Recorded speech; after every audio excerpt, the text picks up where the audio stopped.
Alright,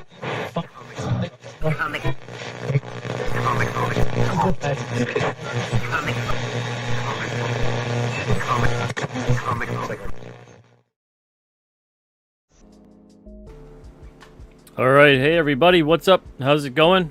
Welcome to Comic Book Radio, episode 213. I'm your host, Peter Cimetti. We're going to be talking about Wizard Magazine number 50. We're going back 29 years to take a look at this magazine. I think I'm going to do something called Wizard Wednesdays. I don't have a lot of Wizard magazines. I've got like 4. And I gotta find the other 2. They're in storage somewhere. The Dark Book would be a good show about villains. The X-Men 30th Anniversary book would be a good show as well. You know, and maybe I'll even, by that point in time, that's about, 6 weeks worth of shows. Maybe I'll even order some off of eBay, if you guys enjoy these shows. But anyway, this is the very first of it. We'll see how it goes. I'm excited. I haven't taken a look at this book for a long time. I used to have a whole bunch of Wizard magazines. I sold off a lot of them when I moved years ago. These guys are pretty cool. I miss them. Alright, so this is from October 1995. This is number 50. This was $4.99 in the US. Look at that. This is, what is this? This is a Todd McFarlane art, but I don't know who colors it, because it's not the same art from issue number 1.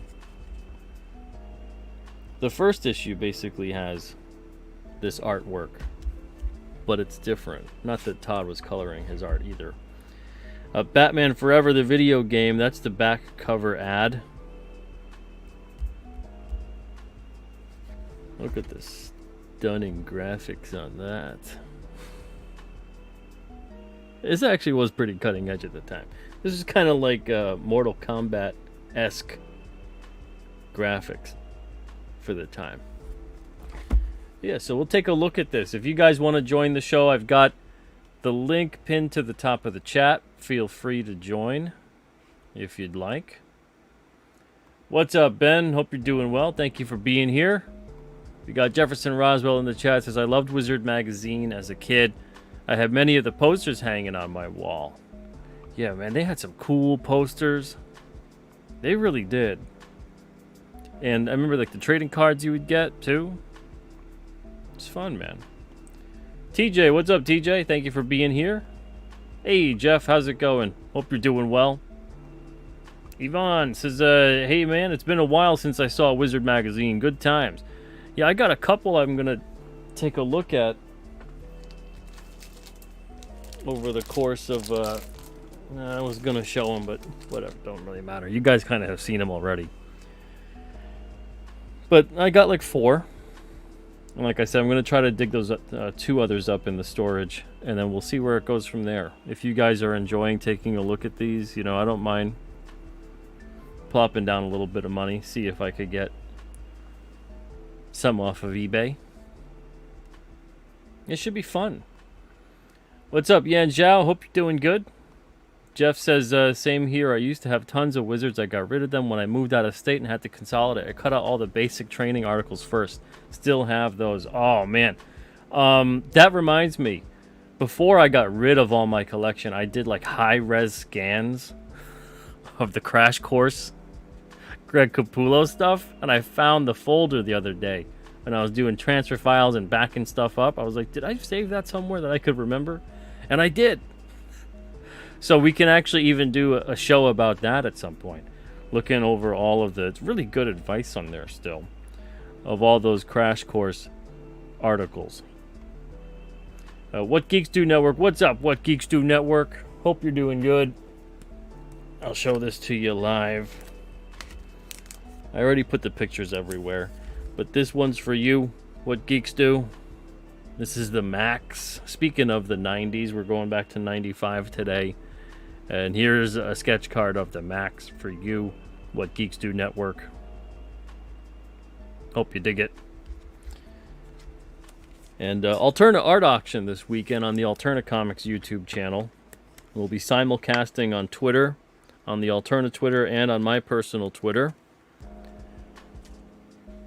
Rob Geronimo will be there. Tyler Wenton will be there. I was hoping Kier Covington would be there, but he's too busy. He doesn't have any stuff to sell, even though I think he could sell some encrypted pages or something if he wanted. But, you know, it's okay. It's okay. Kier's always good to have around. He's a fun dude. I don't know if he wants to just hang out with us anyway, even if he wants to just hang out for a little and then leave. It's up to him. I'll still ask him anyway when the time comes. But that's going to be this weekend. June 1st and 2nd on the Alterna Comics YouTube channel, getting started at 8:30 Eastern. I'll have a bunch of sketch cards. I'm trying to constantly outdo myself on the previous cards that I've done for the auction, so I'm hoping to be able to do that with this month. Last month we couldn't do the auction. I mean, last week we couldn't do the auction. That weekend just didn't work for anybody. But this weekend coming up should work for everybody. And, yeah, I'm going to have a bunch of great stuff, too. Some proofs are coming in. They'll be here tomorrow. And I'll have those for auction this weekend. And then I'll also have the script proof. 3 of them, actually, because the printer sent me 3. I'll have 3 of those for auction this weekend, 2 of the scripts for King Cryptid 5 to 9. And they didn't trim them on the proofs for the scripts, which was kind of weird, but kind of cool, because the scripts are like this. They're 6 by 9, and they didn't trim them. They're like 8.5 by 11 on the proofs. They didn't send me proofs last time, but this time they did. It was kind of cool. So I'll have those for auction, and a couple other things too. Thank you, man. I'm glad you love it. I'm glad you love it. Thank you so much. Let's see, Jeff says, yeah, that's what I meant. I remember Bart Sears had an article series as well. Great stuff. Yeah, he had a good series too. I didn't manage to get a hold of those. But he also had some good stuff. What's up, Derek? Says, hello, Peter. I used to love Wizard. Bart Sears, Brute, and Babe was my favorite. Yeah, that was a good one. Absolutely. Derek said, I had every issue for years. Yeah, same here. Shrek says, hey, Pete. Chat. What's up, Shrek? Hope you're doing good. What Geeks Do says, can't believe you got demonetized again. So bogus. It is what it is. Onward and upward. Hell, man, I gotta tell you, I'm kind of digging Rumble. I only have a handful of videos at this point. I don't think I have more than 5 on the Comic Book Radio Rumble. Or on, I opened up an Alterna one this morning. If anyone wants to subscribe, I'm putting the links in the chat. So there's the one for Comic Book Radio. We got enough subscribers where I could get a personalized URL. So you can go to rumble.com/comicbookradio if you want, or you can go to rumble.com/alternacomics, or you can just click on the links that are in the chat here and go subscribe. You might find as I upload stuff, maybe there's something you had missed. Maybe there's something that catches your eye. But I gotta say, the engagement as far as views go has been startling. Because, and what I mean by that is, I gotta say, I thank you guys so much for coming out and subscribing, but the Comic Book Radio one is close to 50 subscribers. The Alterna one that was made this morning is close to 20. And there's already videos that have like 100 views. And then they monetize you just within a few hours on most videos. And there's times where on YouTube, I think I make like 2 cents a day. I've got like thousands of subscribers. But and I know this sounds like yeah, Pete, that really sucks. But like, I'm happy about this. I'm kind of thrilled. After the first 24 hours, there was so many views that that I think we're up to like 16 cents. I know that sounds really stupid to be like, Pete, you're excited about 16 cents, but man, that's 8 times the amount of watch page ad revenue as opposed to what YouTube would bring in with thousands of subscribers. So I'm excited about Rumble. I told Geronimo about it today, and then he went and made his own Rumble. I think it's going to be fun. I'll get used to the whole system and whatnot, the way I did with YouTube. But I'm looking forward to it. I think, I'm a firm believer that when the universe is telling you, multiple times, hey, you, don't do that, don't do that. 3 times demonetized without, any rhyme or reason for the most part, and I don't do anything different, and then I got remonetized. It's a weird, frustrating thing. It's just the universe at this point. I gotta start listening. It's like, look, stop doing this. A lot of people over the past year have been telling me, go to Rumble, go to Rumble. You don't need to leave YouTube, but you should start a Rumble. And if I did that a year ago, I'd be so much further off at this point. So, I'm excited about it. All right, so let's dive into this. And thank you, What Geeks Do, for subbing over there. Appreciate it. All right, so let's check this out. This was probably my favorite issue when I was a kid. It's a bigger issue than most of the Wizards. All right, so it's their 50th issue extravaganza. So here, look at that. We got a inside front cover poster thingamajig. That's a technical term, by the way.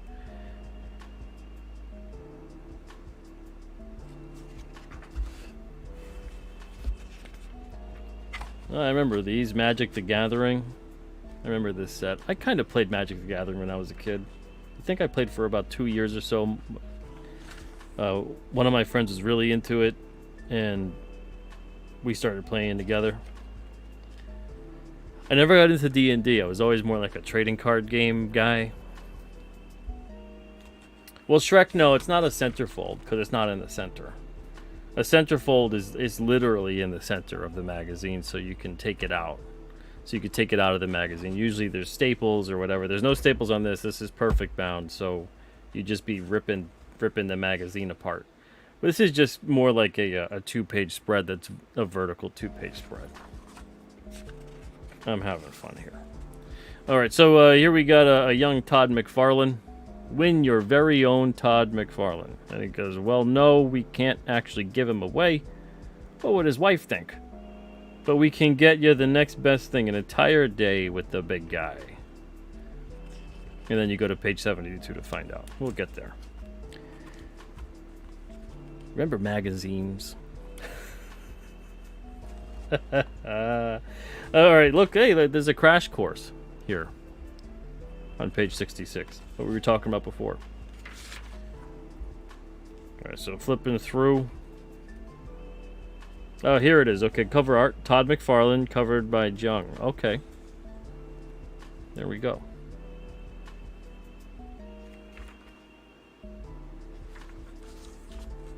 And again, if you guys want to join tonight, if you want to take a look at this with me live on air, comment on it on air, please feel free to do so. I got the link pinned to the top of the chat. If not, I'll be looking at the chat. I'll be taking a look at what you guys are talking about.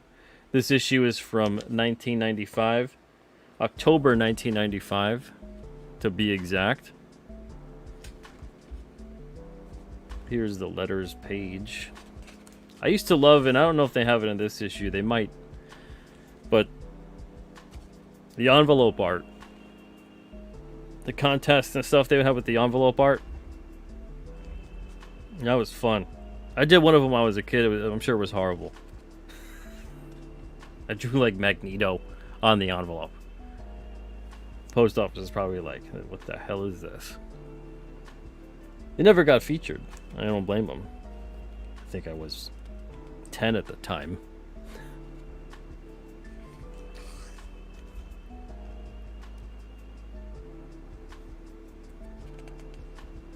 So there's just a couple of letters over here written in. I always wonder,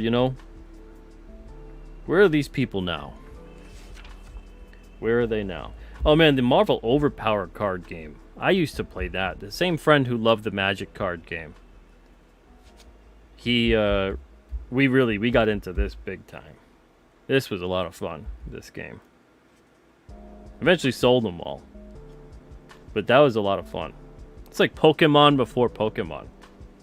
Overpower was great, TJ. You played that too? That was fun. Nice art on there also for the cards. Alright, so we got the letters page goes on and on. We got Gen 13.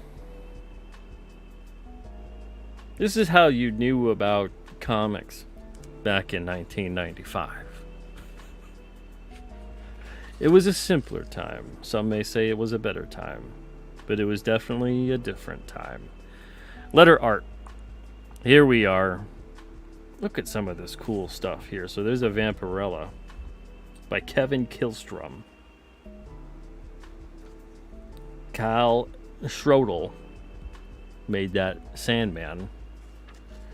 We got a Charlie Brown X-Men kind of crossover going on by Malvin Calabad and Robert Balderson with this cool TMNT. So you could see the art a bit better there for those. And then, you know, they couldn't have just don't put them in the one type of area. Sure. You got the Leo. It's pretty sweet. People did amazing work on these. I wonder if there were any soon-to-be comic book artists featured in these. You know, that's what makes these magazines, looking back at them too, kind of fun, because you never know what you're gonna rediscover. What's up, Aloise? How's it going? Christopher John is here. Says it was a beautiful time to be alive. Comic Book Bob, how's it going? Says remember Hero Clicks. I could never get into Hero Clicks, but I thought they looked really cool. Bob says I miss old school Wizard magazines, Brutes and Babes, the card and ash can inserts. Wizard was dope, man. Yeah, that was. And then this isn't going to be an episode like, oh, here's the dirt, here's a deep dive into Wizard and all the bad stuff. You know, this is just going to be like hey, I miss Wizard. I love this particular magazine. Because there's dirt and deep dive and blah, blah, blah in everything. And we get so caught up in like all the, oh my god, the controversy, the drama. And we forget about all the amazing stuff.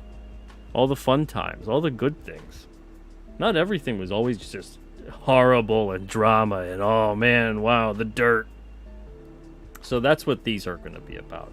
You know, if you came here expecting like, oh man, Pete's got the scoop on the bad stuff that went, I have no idea. In fact, I loved Wizard so much that when I went to college for graphic design, that was one of my original go-tos. I had even wrote into Wizard about an internship, and it might have happened if life didn't kind of start taking me in a different direction. Because they're like, oh yeah, sure, when you get closer to, because I wrote them like an idiot when I was a freshman in college. And they're like, oh yeah, when you get closer to graduating, you know, your senior year or so, let us know.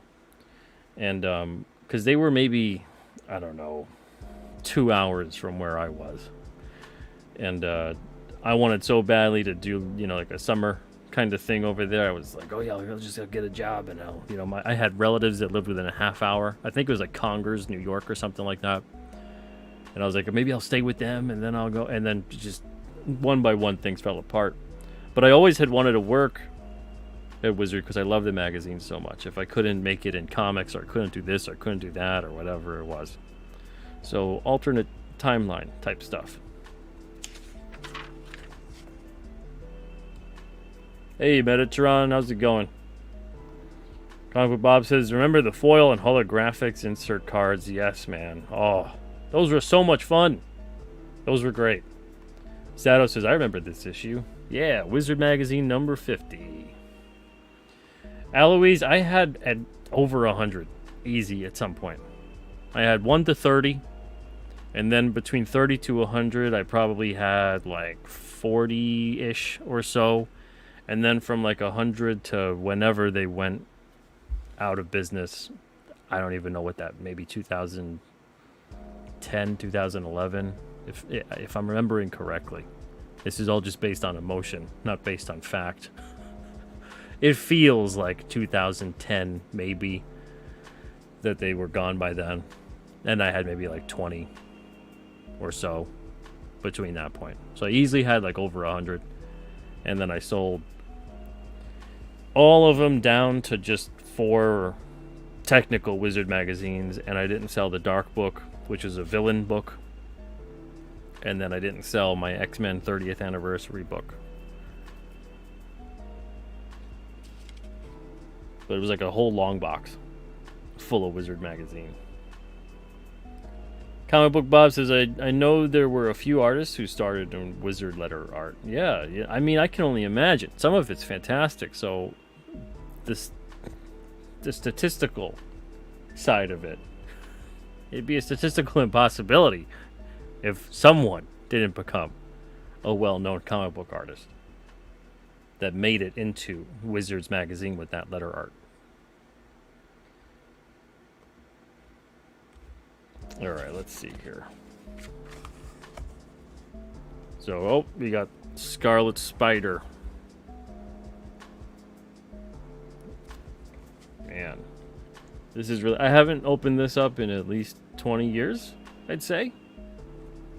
Since like the early 2000s.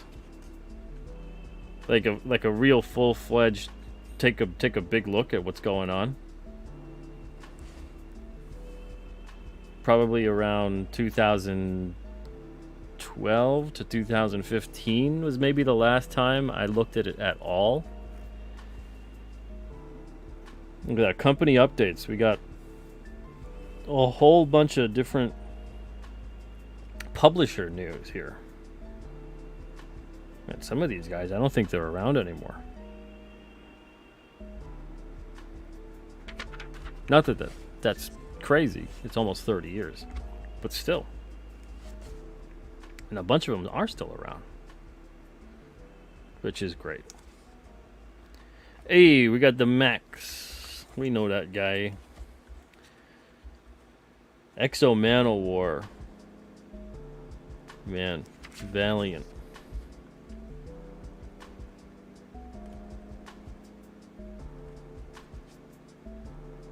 Some of these ads, I hate to say it, but some of these ads, I'm looking at them and I'm like, I don't remember ever seeing that anywhere.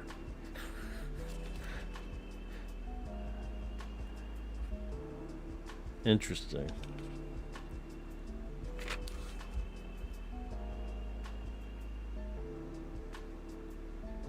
I don't remember Juggernaut being in an Ultraverse book. I remember kind of digging the Ultraverse, at least like Rune. I kind of thought Rune was cool. You know? Hey, $1.50.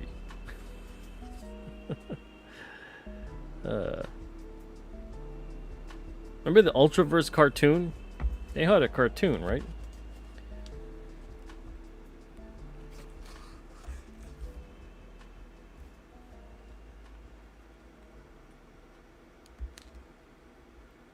Star Wars Galaxy. Were these like the taller widescreen cards or whatever it is that they call them? I forget. That's what it looks like. Panorama cards. That's what it is.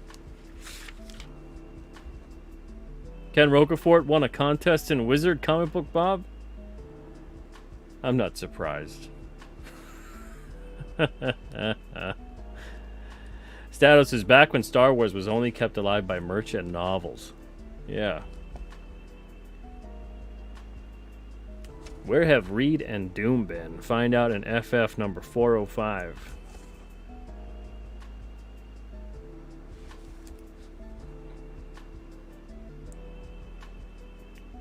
Yeah, I really think something happened once we lost Wizard Magazine, and we kind of lost Wizard Magazine, I think, before Wizard Magazine was actually gone. They started to become a bit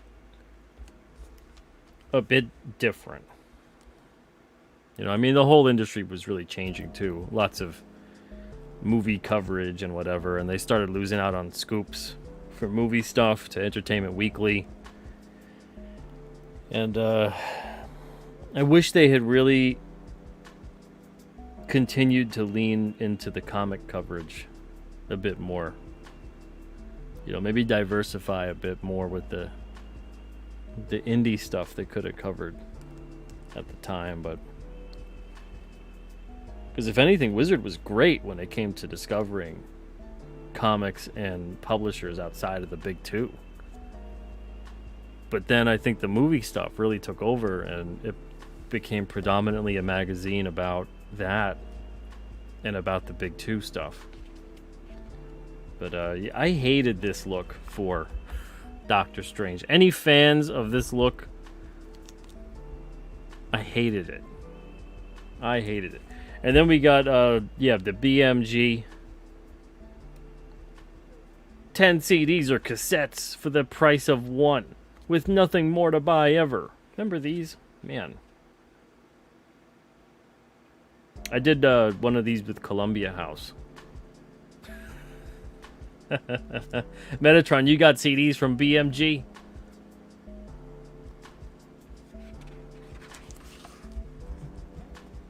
Even this is a blast from the past.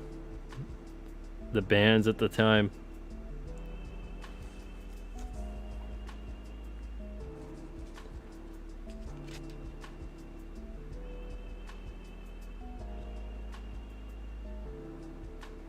Man, Eisner Award winners. Let's take a look at that.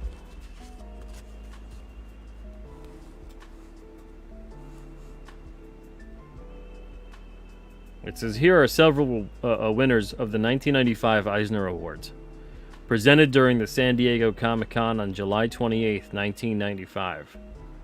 Best Continuing Series and Best Humor Publication. Bone by Jeff Smith.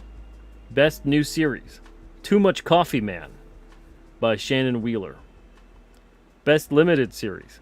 Sin City, A Dame to Kill For by Frank Miller. Best Anthology, Big Book of Urban Legends, edited by Andy. What is that? I can't tell if that's Helfer or Heifer. Helfer. Apologies, Andy. And Bronwyn Taggart. Best Writer, Alan Moore, From Hell. Best Penciler Inker, Dave Gibbons, Martha Washington Goes to War. Best Painter, John J. Muth with a mystery play. Best Writer-Artist, Mike Mignola, Hellboy. Best Writer-Artist in Humor, Jeff Smith, Bone. Best Cover Artist, Glenn Fabry, Hellblazer. Best Editor, Karen Berger, DC Vertigo. Man, you know it's 1995. Holy smokes.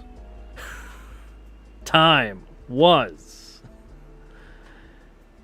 Best Single Issue, Batman Adventures Holiday Special by Paul Dini, Bruce Timm, and others. Best Short Story, The Babe Wore Red by Frank Miller. Best Archival Collection, The Christmas Spirit by Will Eisner. Best Publication Design, The Acme Novelty Library by Chris Ware. And Talent Deserving of Wider Recognition. Ooh, it is 1995, keep it in mind. Evan Dorkin, Milk and Cheese.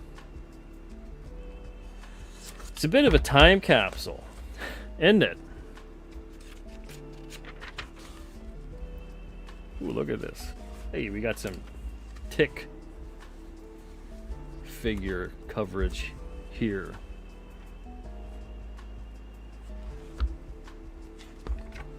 Looks like it's an interview with Ben Edlund. That's the creator of the Tick. Side note, Hank Tucker. I wonder if Hank Tucker is mentioned in this. Hank Tucker is the creator, writer, artist of the actual Roger at Alterna, but he was also the director of the Tick animated series. I wonder if Ben mentions him at all. Because it'd be kind of weird if he didn't. Just where Hank was the director. And if you're not familiar with the actual Roger, the tone of the series is a lot like The Tick. Issues 1 to 4 available on alternatecomics.com. So I'm not going to read through the whole interview, but I'm trying to skim for Hank's name. Because he had to have mentioned him.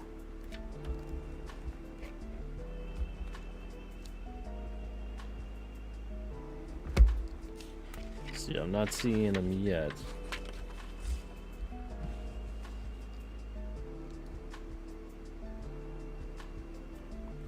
Come on, come on, come on. He could be in here, but I'm just not seeing it right now. I don't see him. I don't see him. Either way, it is what it is. But yeah, Hank's a talented dude. He's worked on a lot.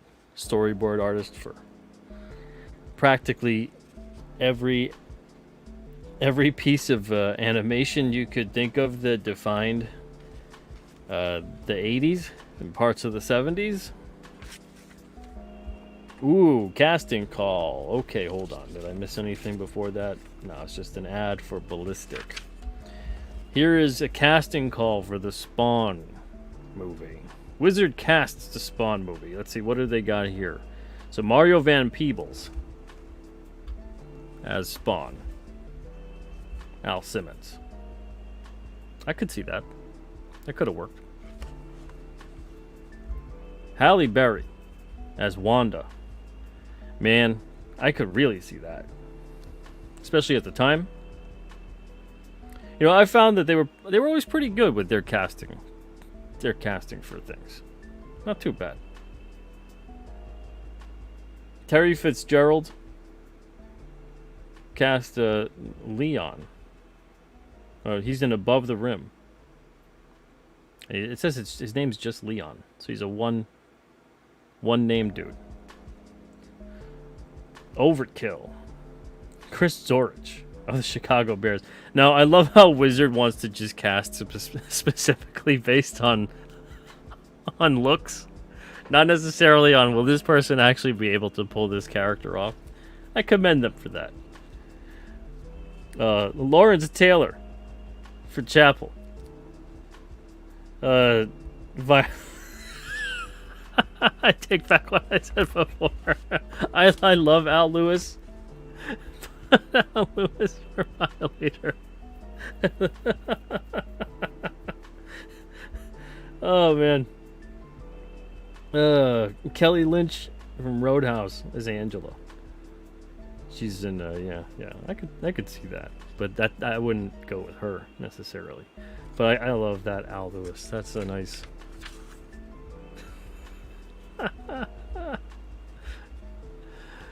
Let's see.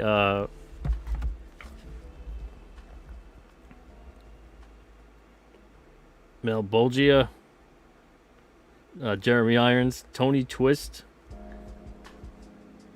as Paul Sorvino as Tony Twist. Yeah, these are Chris Farley. Man, did Chris Farley pass away in 95 or 96?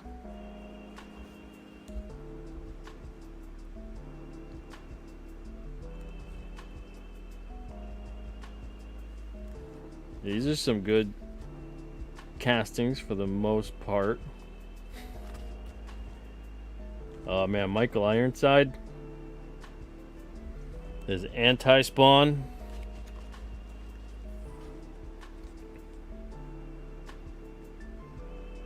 That would have been fun. But Al Lewis. Good grief. Let's see, an ad here for Superman. The Trial of Superman. I don't remember this storyline.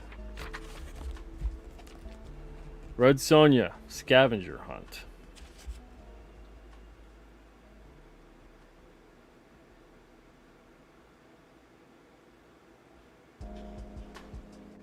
I always appreciated the the layout, the graphic design of Wizard.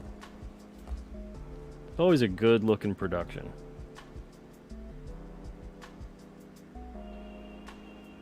What Geeks Do says that Chris Farley died in 97. Gotcha. I loved Chris Farley. Friggin' hilarious. Paul Smith. Wow. Former X-Men artist Paul Smith was touted as the next big thing, but something happened on the way to superstardom.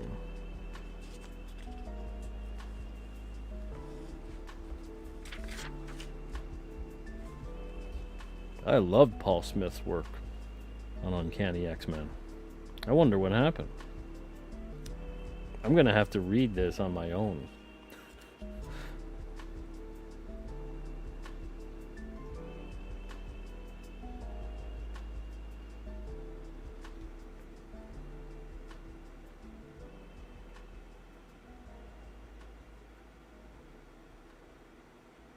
And this is interesting. It says over here, not evolving into a writer-artist has been a critical error, he believes.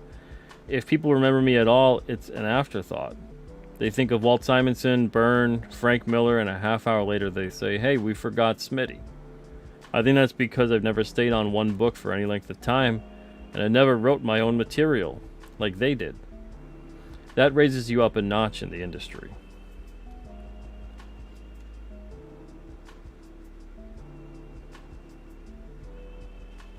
Interesting.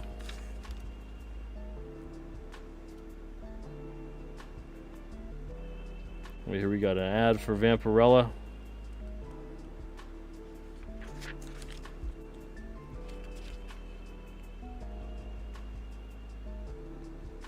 Wow, that seems like a pretty in-depth interview with Paul Smith. I'm really going to have to take a look at that. Todd McFarlane. The Many Faces of Todd. Todd McFarlane owns Madonna's bustier and Babe Ruth's shoes. But you'll learn more about that soon enough. This is some shots of Todd on the job. I like his Gretzky standee over here in the corner. I'd like to interview Todd just to talk sports with Todd. Especially hockey. I'll be like, Todd McFarlane, now that you're here on Comic Book Radio, what do you think about the NHL? How's it going? Your favorite team? What was he from? Calgary? Right, does it mention? I don't know. At this point in time, Todd's 34.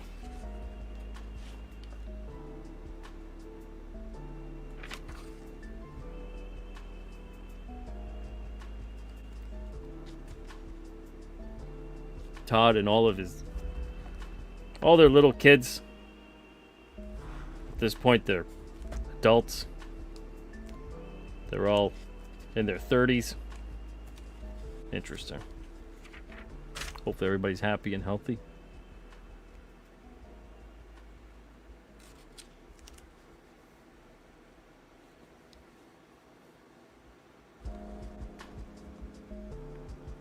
See, drawing board.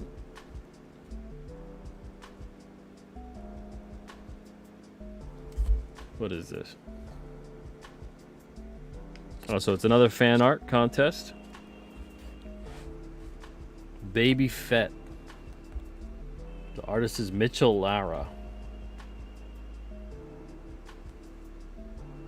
And it looks like Mitchell won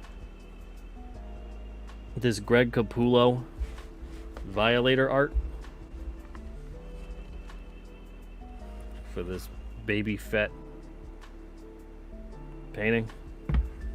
Here's the Looney Tunes as X-Men by Ramon Leon. Batmobile versus Spawnmobile. Superman and Lois. Good stuff. Good work, you guys, from 30 years ago. Oh, there's more. Gen X and Gen 13 crossover. The Crow. Hey, Lionel Yu. Look at that. He went on to do things in comics. And maybe some of the others did too. I have no idea. but I recognize that name. The Inhumans, Space Ghost, Batman versus Man-Bat. I remember digging that when I was a kid, when I saw this issue. Sabretooth and Blink, King Conan, Sunfire. These are all good. These are all very good.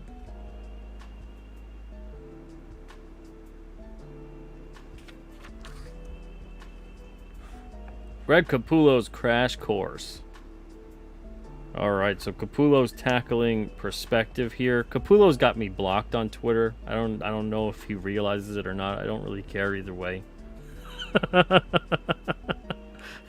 But you know, it is what it is. Never had any personal interaction with him that was negative or anything. And I was always a fan of his work.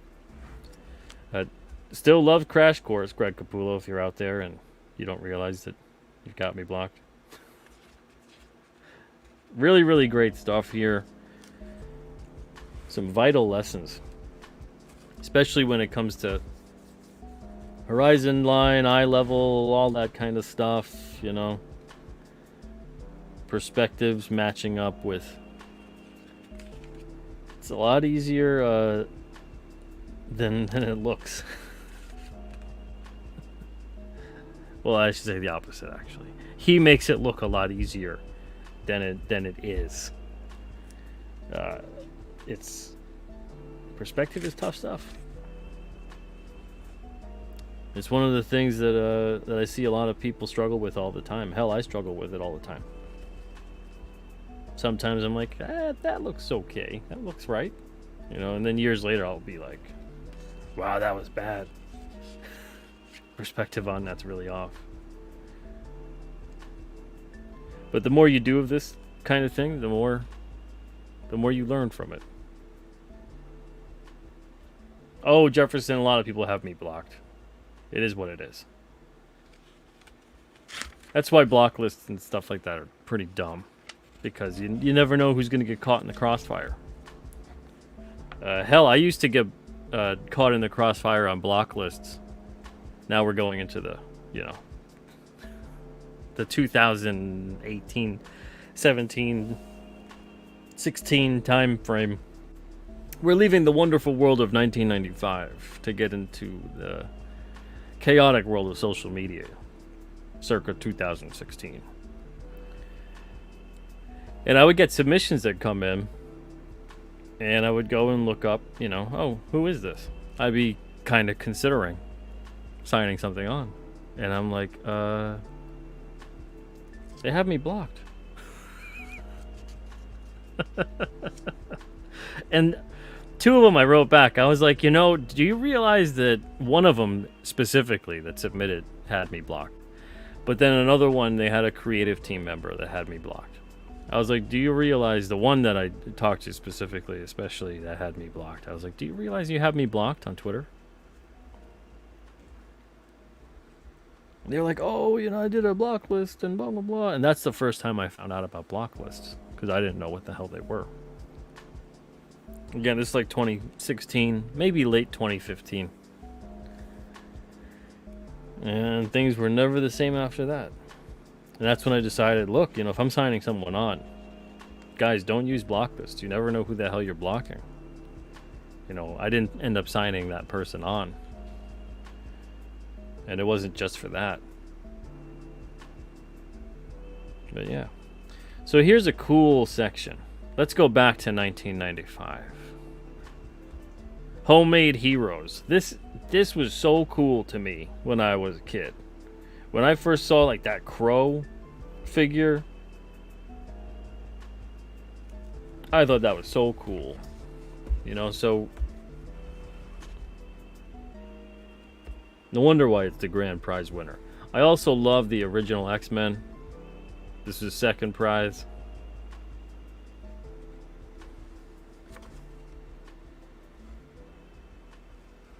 People do this all the time now, though, right?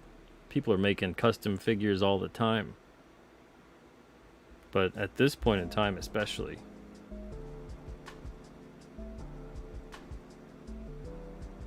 is kind of rare and extra special. Really, really dug this. Awesome, awesome stuff. Alright, so here's that Todd McFarlane contest. I wonder who won this.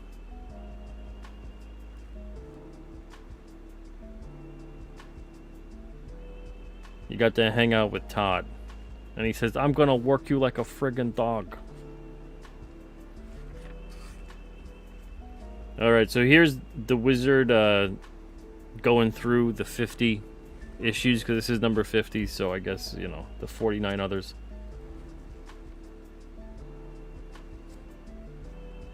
But so there's the number 1 cover.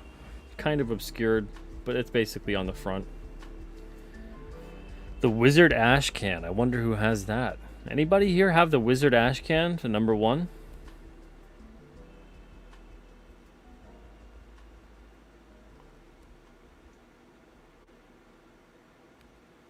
Number 2 with Ghost Rider, 3 Wolverine. Yeah, I had all those, man. Those were fun. The first couple of issues, too, if I'm remembering correctly, they were newsprint interior. 4 had Batman, 5 had Silver Surfer, 7 had the Hulk. It was all kind of cool, too, because they would always incorporate somehow, for the first bunch of issues anyway, you know, they'd have, like, the wizard motif. There's a Flash, Venom. That's interesting. This one is censored. It's probably not as bad. But that's for number 10. Number 10 is censored? Let's see why. This issue was the most important issue we ever produced and also the most difficult. It started with Rob Liefeld handing in a cover that was originally planned for somewhere between issues 5 to 9. The cover was supposed to be of Sabretooth, but Rob, as X-Force artist, wanted to do a Cable cover, and later, as Youngblood artist, a Shaft cover. So we asked for 2 covers. Rob economized the whole thing and sent us 1 cover with both Cable and Shaft. That caused us a bit of concern, it being a cross-company cover and all. But we went with it. Then we laid it into the cover format and the art was the wrong size. The characters obscured the cover logo and issue number. We toyed with squeezing the art, but Rob asked that we not alter it, so we didn't. As the book was being printed, we got a call from Marvel, who caught wind of the cross-company team-up, quote-unquote. They let us know just how unhappy they were about it. We apologized, but they were still pretty miffed. They let us run the cover after we explained it was sort of printed already. But we had to change the poster insert, the cover image minus the logo, and ran with a god-awful Spider-Man poster that Marvel supplied us with. Oh, and we were instructed to never show that artwork ever again, which is why you haven't seen it since, and never will. So Wizard number 10. That's interesting. Everybody, to the eBay. Wizard number 10. Interesting. I gotta look that up. Let's see, as daunting as the cover problem was, we went ahead with increasing our page count from 160 to 200 and experimented with polybagging the issue, with the freebie floating around the bag, a Youngblood card by Rob Liefeld. The free card was a huge success for us, as fans and retailers really began to take notice. Our sales saw a significant jump because of the card and began to increase with every subsequent issue because we continued producing cards with image-based characters on them. Oh, look at that. So was that the first issue when they put a trading card in there? That's what it sounds like. On the lighter side, Bart Sears began his 30-month run on Brutes and Babes as well as the first annual Wizard Scavenger Hunt. The scavenger hunt was impossibly popular, seeing as how we made fans dig up all kinds of ridiculous crap like a coupon for macaroni and cheese, a Teenage Mutant Ninja Turtles Band-Aid, and a Dunkin' Donuts napkin. And all we awarded in this first hunt were some lousy superhero card sets. And finally, one of the hottest debates to race through our pages ignited when Doug Goldstein, former Magic Words columnist and current production director for Wizard Press, stated that Iron Man could kick the X-Men's butts. An incredible avalanche of mail ensued from enraged X-fans across the country, all describing in dazzling detail how the X-Men could squash Iron Man. We still get mail on it. Those were the days.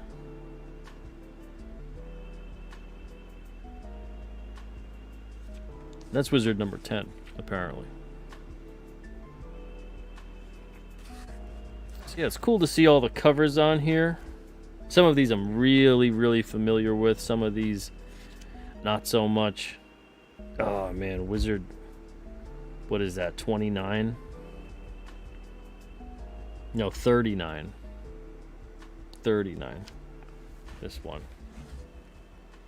With Spawn. I really love that issue too. I don't know why I eventually parted with it. I feel like I let a friend borrow it or something and then never gave it back.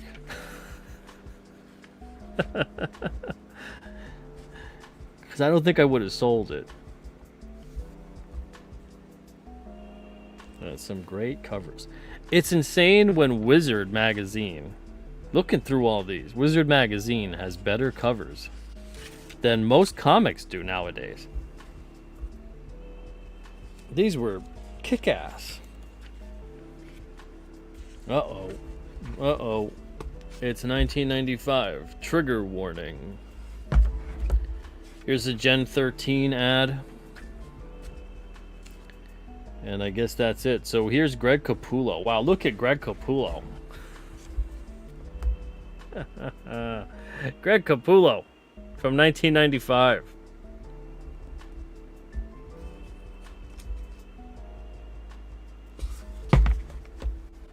Time was. Hey, what's up, Tommy? World at War Comics. How's it going? Oh, man, Dale Keown. Look at Dale.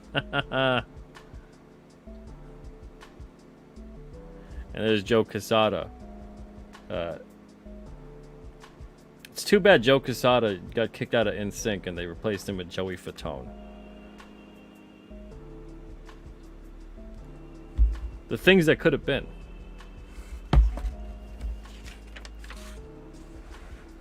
Mike Allred. Oh, Alex Ross. Look at that.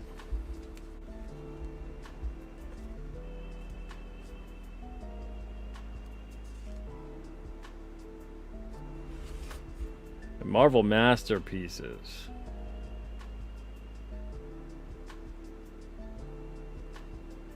Let's see, it says, you've seen their outstanding work in Fleer Ultra Spider-Man. Now, these four remarkable artists have been chosen to create 1995 Marvel Masterpieces.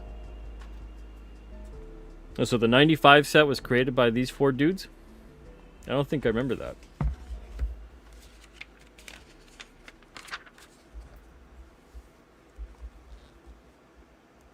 Jim Ballon. That's Catwoman. That was a good series. I dug Catwoman's look. At that point in time, especially. Sam Keith. It is a Max kind of day. Look at Sam Keith.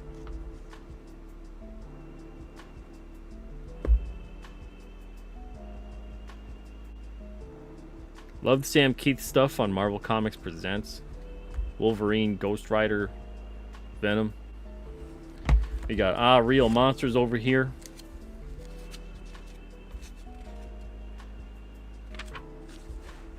Holy smokes. Look at that. It's the Tooch. It's the Tooch looking like he's right off of Lost Boys. Bill Tucci. It's Billy Tucci. Get it right. Mr. Billy Tucci. With she.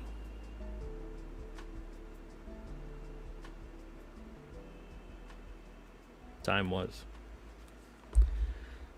Stephen Platt. Man.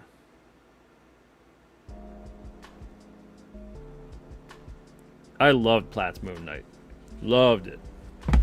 Didn't really get into like the image stuff that Platt did. Although I really dug the art, but loved him on Moon Knight. Let's see who else we got here. Oh, Norm Brayfogle, man, R.I.P. Norm. One of my favorite Batman artists. And we got Jeff Smith over here.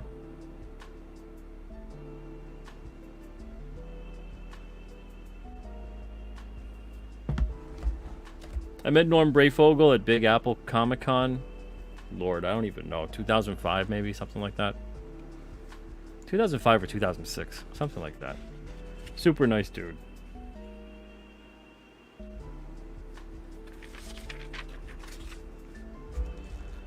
All right, let's see here. Your Stairway to Stardom contest featuring Captain America. Write an issue of Captain America. What you gotta do? So you gotta do. It teaches you how to write. Here's how they're saying, you know, do this to write an issue. Introduce the characters, establish the situation, introduce the conflict, build suspense, reach a climax, show a resolution.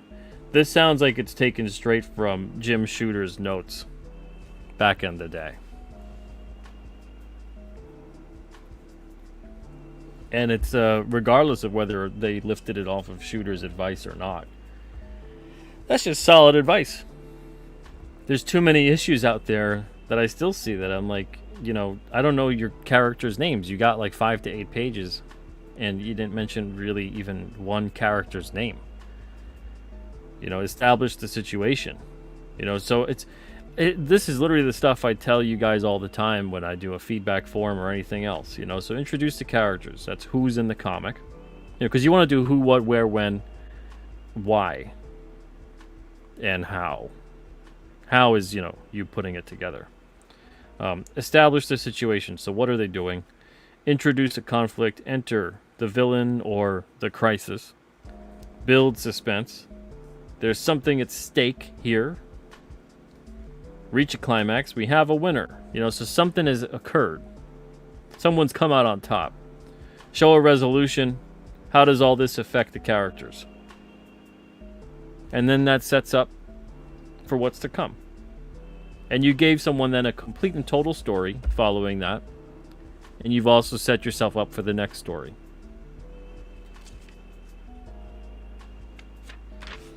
I wonder who won that. Behind the curtain, a tour of the Wizard's secret fortress. So here's a tour of Wizard headquarters. Now, I loved when Wizard did stuff like this. You know, I always thought that was so much fun. Let's see here. I didn't send this out, obviously.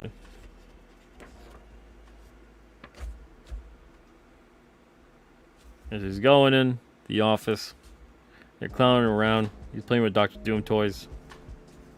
No wonder why I wanted to work here.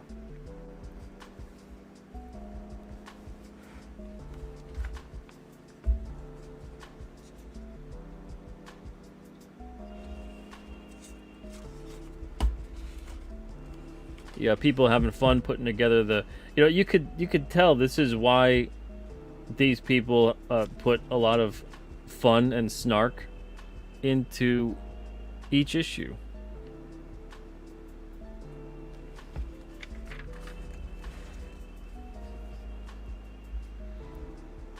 Whether this was bullshit, a lie, a clever ruse. Hell if I knew. Hell if any of us knew at the time, especially. Everyone looked like they were having a good time and having fun. And I bet that for the most part they were. You don't put together this kind of magazine if you're just miserable 24/7.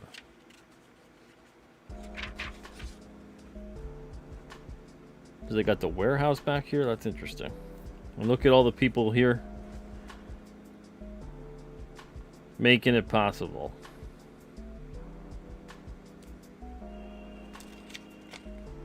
That's great.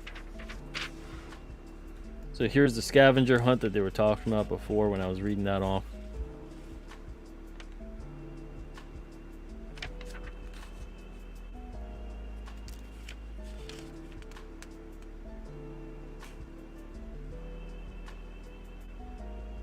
I never did one of these. Did any of you guys do one of these? These things were insane. That's the stuff they wanted you to put together.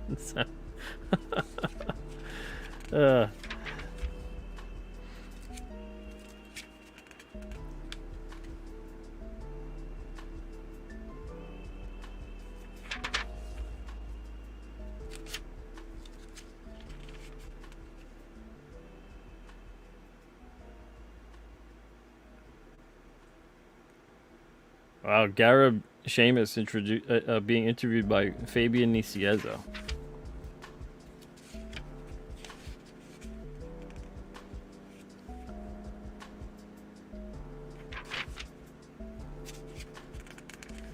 Time was.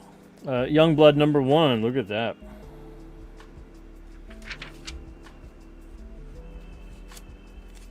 Another Magic the Gathering.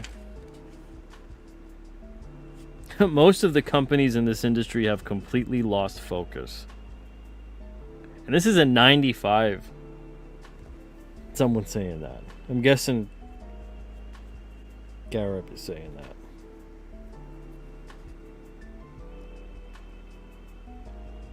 Let's see, it says a question is asked, do you think some of the publishers in the industry have lost sight of that? I think every company out there got complacent when sales were really great, and they all believed they could do no wrong. Every single company started coming out with a ton of titles, which all of a sudden stopped selling. All of them need to think about the quality of the product they put out. Also, a lot of companies just outright stopped promoting to the consumer. It all of a sudden became very, very expensive in the marketplace to promote to the consumer, and a lot of the companies don't want to do that. They remember the old days when it was just very, very easy to simply put out a product in the marketplace.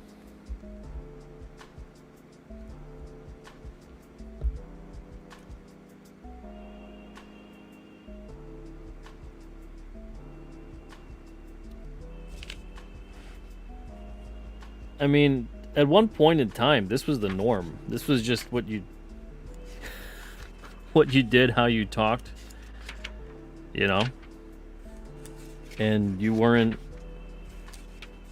torn inside out about it. I mean, it's interesting seeing Nicieza interview Sheamus about stuff like this, because he's kind of lost the plot in some of the things. On other things, no. On some of the things, yeah.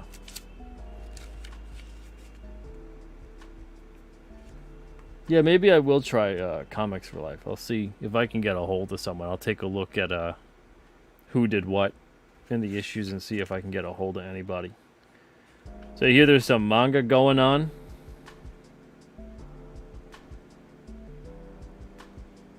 I think this manga stuff might be popular one day. I don't know. And Ninja Scroll.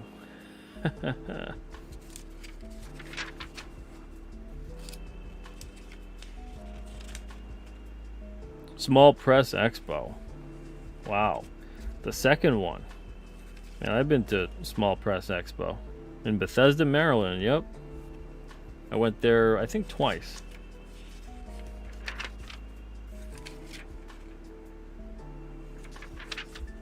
We did okay there. It was a decent show. Got weirder over the years. I haven't been back since, I don't know, 2010, 2011.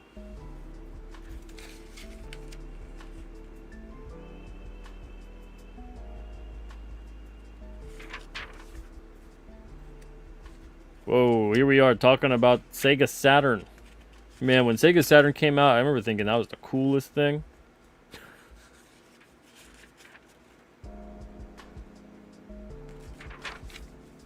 I never had one, though. We had a place called Microplay by us. That was kind of like, you know, Blockbuster or whatever. You could rent games, you could rent systems, and we rented a Sega Saturn for a weekend. Me and my friend. That was fun.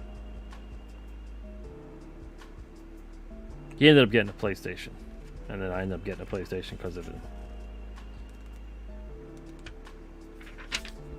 Marvel overpowered game. I'm at Westfield Comics. Are they still around? I ordered some stuff from them when I was a kid. Or I should say my parents did. Got me something for my birthday. Yeah, I love Genesis. You know. Dreamcast was cool. That was after Sega Saturn though. Obviously. Top 10 comics. Let's see, what do we got? This month we're kicking the regular top 10 to the little box down there on page 133 so we can show you what the hottest comics have been since Wizard debuted over 4 years ago. So number 1, the hottest comics. It's a three-way tie here. Gen 13 number 1, Lady Death number 1, and New Mutants number 87. Number 2, She number 1. Number 3, it's a tie between Gen 13 number 2 and Uncanny X-Men 201. That's interesting. Why 201? Yeah. Number 4, Vengeance of Vampirella. Number 5, Uncanny X-Men 248. Ride number 0.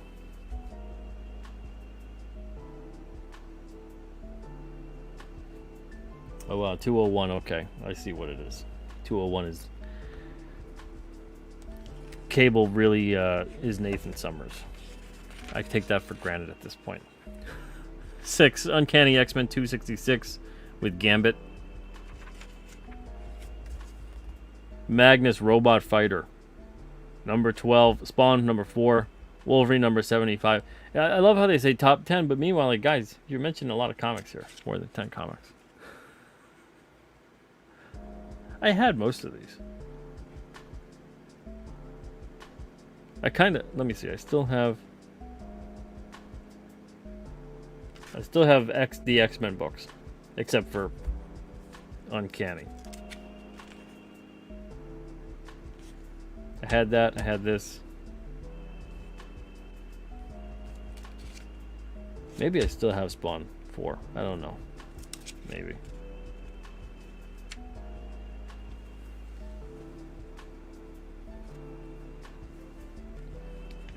This month's top 10 comics. So this was October 95. X-Men Prime, Lady Death number 1, X-Files number 1, She number 1, Generation X number 1, Gen 13 number 1, Azrael number 1, X-Files number 2, X-Man number 1. I can never get into that series.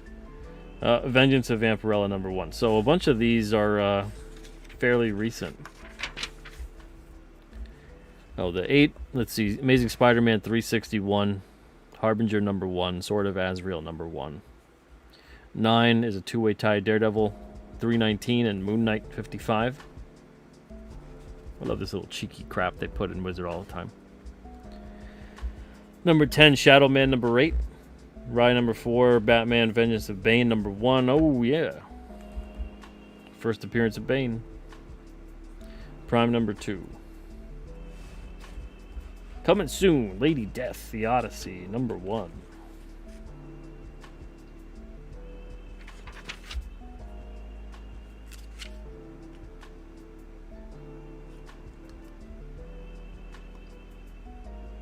Yeah, you're right. Once I read that, I was like, oh, yeah, that's right. That's right. Like I said, I kind of end up taking that information for granted at this point. Stato, NHL 94, man, that was like the best game. That game ruled. That game revolutionized hockey games. Jeremy Roenick all day long was basically like a cheat code. Dude was massively overpowered. Alright, we got, let's see, a couple other things. Comic Watch, Spider-Man number 9. I mean, Spawn number 9. Good grief. Spawn number 9. Not Spider-Man number 9. Good and Cheap, The Shadow number 7.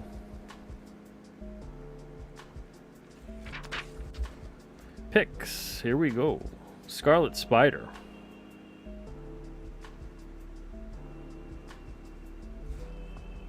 Chaos Quarterly. Spider-Man, Batman.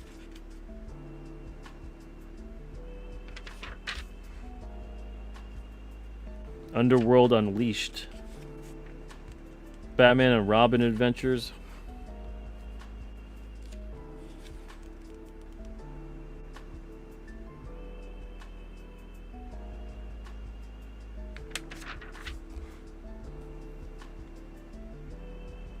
Yeah, good stuff.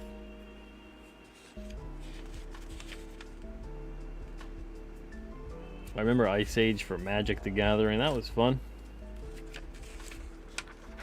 That was a long time ago.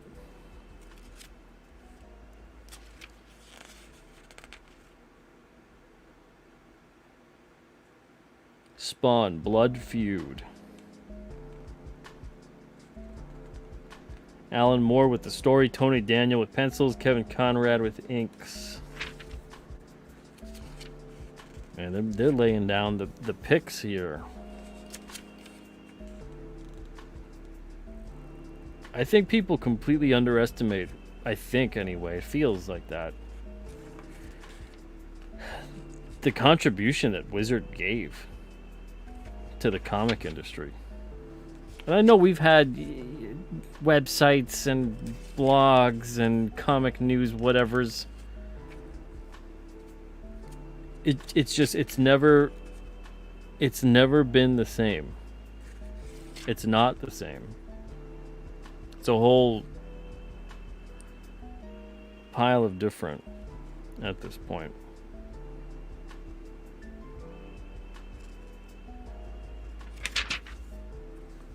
Babylon 5 card set. They made everything into a card set, man.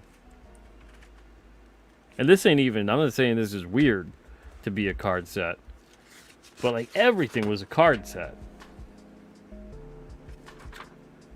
It was great. Love trading cards. I mean, the Ultra X-Men are coming again. This was a good set.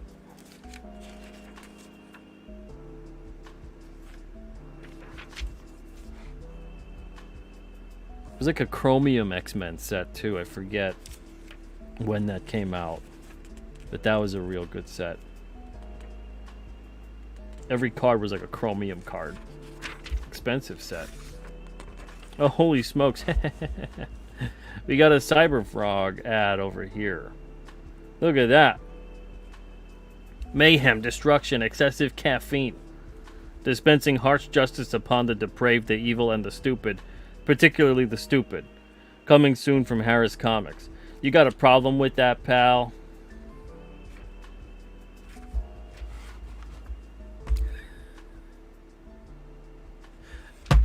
Very cool. I'm telling you, these issues are like time capsules. I wonder what the other three are gonna hold. The new and improved Wizard Price Guide.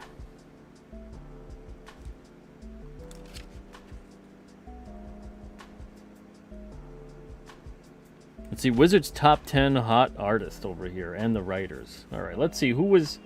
Hey, up-and-coming creator, Trent Kanuga, look at that. Wizard's top 10 hottest artists. So number 1, Todd McFarlane. Number 2, Joe Quesada. Number 3, Jim Lee. Number 4, Frank Miller. Number 5, William Tucci. I don't think I've ever heard Billy Tucci referred to as William Tucci. William Tucci. Greg Capullo, number 6. Bart Sears at number 7. Adam Hughes at number 8. Dale Keown at number 9. And Stephen Platt at number 10. Wizards top 10 hot writers. Neil Gaiman, who's looking like one of the Ramones. Number 2, Peter David. Number 3, Frank Miller. Look, he's like side by side with himself. Number 4, Chris Claremont. Number 5, John Byrne. Number 6, Alan Moore. Number 7, Dan Jurgens. Number 8, Jeff Smith. Number 9, Matt Wagner. And number 10, John Ostrander. And we wonder why comics were selling more back then? Did you just hear the names that I said?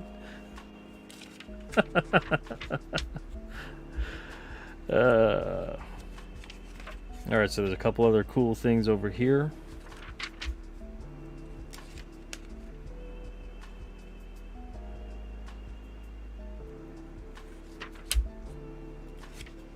So this is like the price guide, the whole shebang. They give you a big explanation of what's what.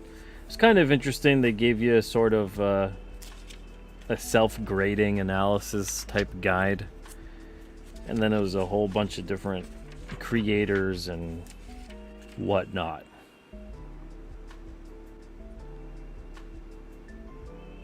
Jenko, Frank Miller looked like a rock star. You know? Yeah. And he acted like a rock star. His rock star, he kind of paved the way for the rock star motif of image people, you know? So here's the price guide in the back here. Any particular issues you'd like for me to look up? Oh, man. Let's see. Action Comics #1 at 125,000.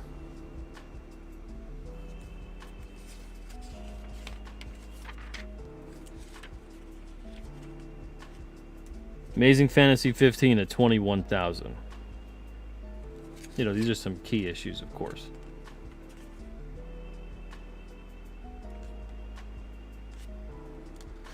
Oh, Jenko, I mean, yeah, I knew what you were saying, but also if you go and look at like before Frank Miller became like the Frank Miller everyone knew in terms of like Sin City and things like that. His style was very pretty. Very pretty. His work on Daredevil and a bunch of other things too. Kind of like John Romita Jr. The same thing. There's a lot of Romita Jr. stuff, especially in the early days. You're like, wow. You know? But then eventually he had his own... His style kind of always reminded me a lot of Frank Miller, Sin City type stuff.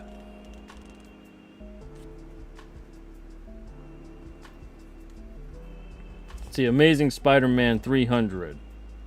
Let's look that up. This is back in 1995. $70. $70. You're looking, let's see, Comic Book Bob, you want Death of Superman? Which issue was that?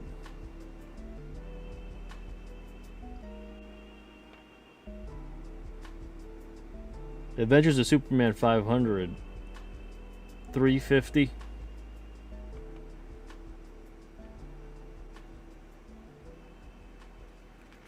That's not the Death of Superman, though.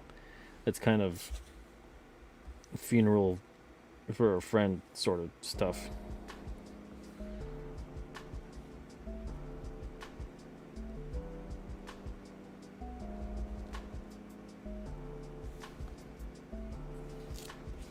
I think Superman 75.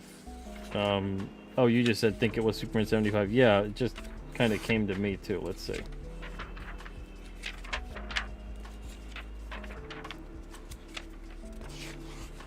Let's see. I'm gonna say that I bet it's not as expensive as you'd think.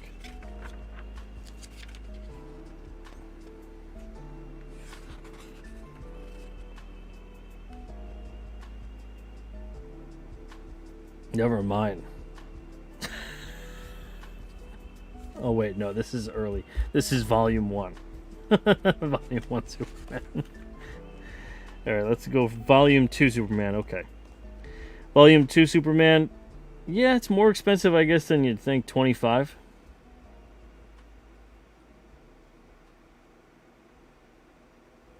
$25 for the first printing.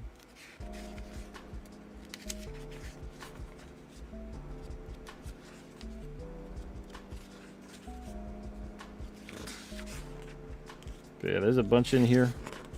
It's cool to see all these different issues. And it's interesting that most of these issues have gone up in price, but a bunch have gone down.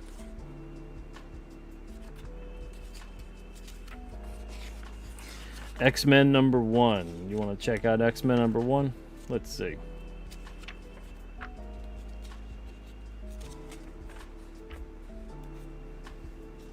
I like the trading card price guide part 2. X-Men #1, $4,000. Back in 1995, October.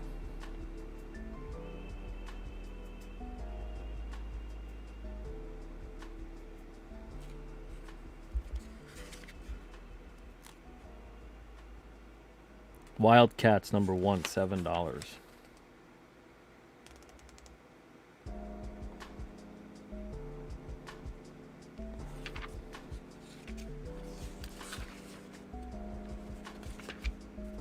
So let's see, we got the trading card price guide over here too. This was always fun because it treated it as if, you know, like these were like sports cards where, yeah, you know, there's commons and most single cards are a certain price, but if they were like the stars, if they were the popular characters, then they were going to be a little bit more.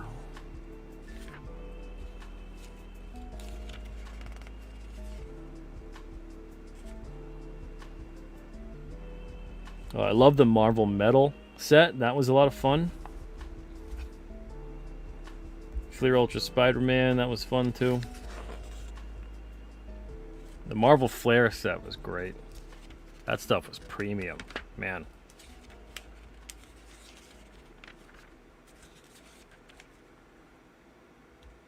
Let's see, Hall of Fame, Detective Comics.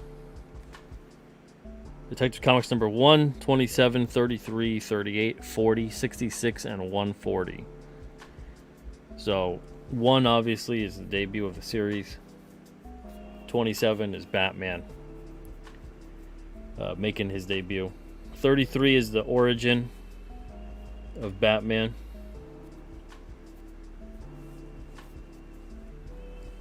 38 is the debut of Robin. 40 is the debut of Clayface, first appearance.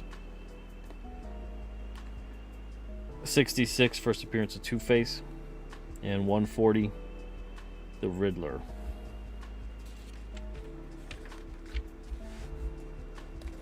And that's something to keep in mind too. A lot of comic creators out there, everybody wants to go right off the bat right into the origin and everything else on the main character, but you know, you got issue 27 and the origin is touched upon in 33, and so many comics did it like that for the longest time. Some of them it took a lot longer to even get to the origin. Some of them never even really got to the full, complete origin.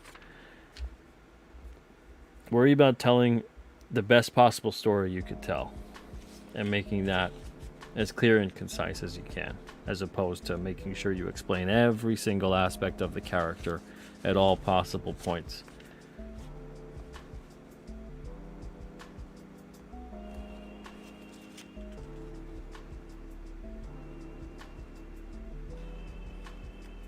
So here's all the addresses for the various publishers and whatnot, man. Again, time was. I wouldn't want my address over here. Mirage Studio, 15 Market Street, Northampton, Massachusetts. That's funny.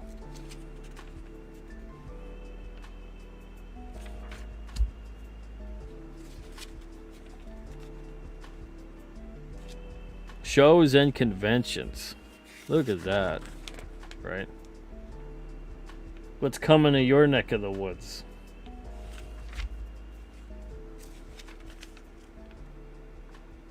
Most of these were probably at the Holiday Inn or some other random hotel or a VFW or anything like that. That's usually how these shows were for the longest time. Not a big giant expo center, which is interesting. I kind of miss that. I miss the smaller shows. Some of them are still coming back. Like there's one in a couple weeks by me. that's going to be at just like a high school gym. And they do that every year, I think twice a year. It's always a nice show. Lots of great stuff there. Just all about the comics.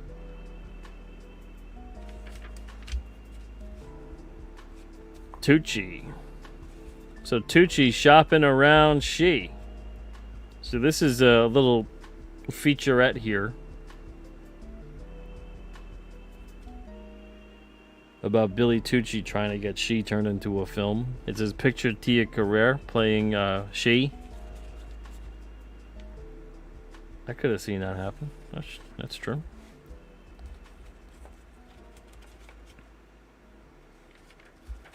A Marvel CD-ROMs. I remember these. I didn't have one, but I remember them.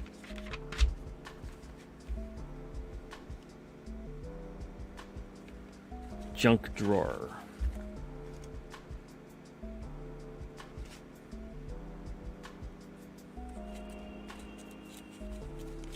Man, they really give you a lot in this magazine to look over. Holy smokes. And I know this is a bigger one because it's the 50th issue. But I didn't think that I'd be going past an hour on this. It's crazy. And I'm not even thoroughly going through this. So my apologies if you guys wanted me to do a complete thorough read through. That wasn't going to happen. But just flipping through every page, you know, if you want me to linger on a page, I don't mind if you call it out.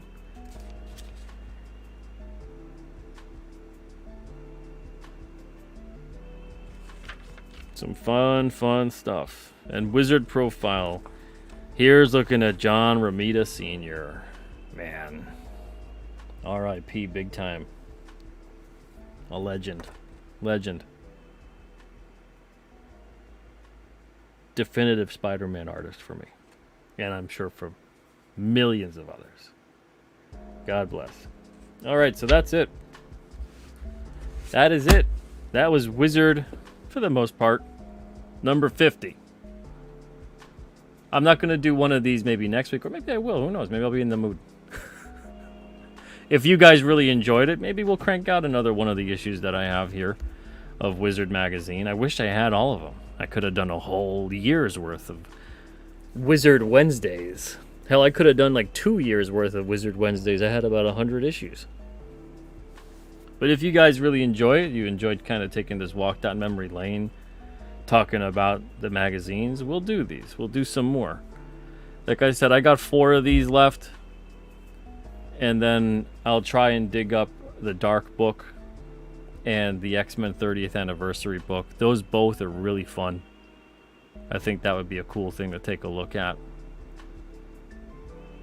And we'll do another show. So at the very least, we'll do 5 more of these. And if you guys still enjoy them back, past that, I'll scour the eBay for some Wizard magazines, and we'll continue them. All right. Yeah, I'm glad you guys dug it. Thank you guys for being here. Much appreciated.